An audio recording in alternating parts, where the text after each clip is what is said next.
চলমান ইরান যুক্তরাষ্ট্র উত্তেজনার মধ্যে মধ্যপ্রাচ্যে সামরিক উপস্থিতি বাড়াচ্ছে যুক্তরাজ্য। তেহরানের সম্ভাব্য হুমকি মোকাবেলায় কাতারে নিজেদের বিমান স্কোয়াড্রনে অতিরিক্ত 4টি ইউরো ফাইটার টাইফুন মোতায়েন করবে লন্ডন। নতুন যুদ্ধবিমানগুলো আগে থেকে থাকা ব্রিটিশ বাহিনীর সঙ্গে যুক্ত হয়ে অঞ্চলে যুক্তরাজ্যের প্রতিরক্ষা উপস্থিতি আরও জোরদার করবে বলে জানান প্রধানমন্ত্রী কিয়ার স্টারমার।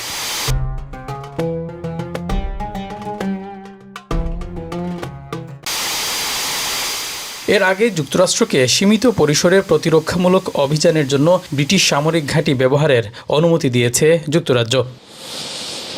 স্টারমার জানান, ইরানের ক্ষেপণাস্ত্র হামলা প্রতিরোধ এবং নিরীহ মানুষের প্রাণহানি ঠেকাতে যুক্তরাষ্ট্রের অনুরোধে ব্রিটিশ ঘাঁটি ব্যবহারের অনুমতি দেওয়া হয়েছে। And we will not join offensive action now. But Iran is pursuing a scorched earth strategy. So we are supporting the collective self-defense of our allies and our people in the region. The United States has requested permission to use British bases for that specific and limited defensive purpose. এদিকে Iran যুক্তরাষ্ট্র Israel উত্তেজনার মধ্যে মধ্যপ্রাচ্যে আটকে পড়া ব্রিটিশদের ফেরাতে উদ্যোগ নিয়েছে যুক্তরাজ্য।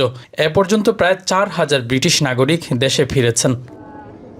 শরীফুল ইসলাম চৌধুরী, এখন লন্ডন।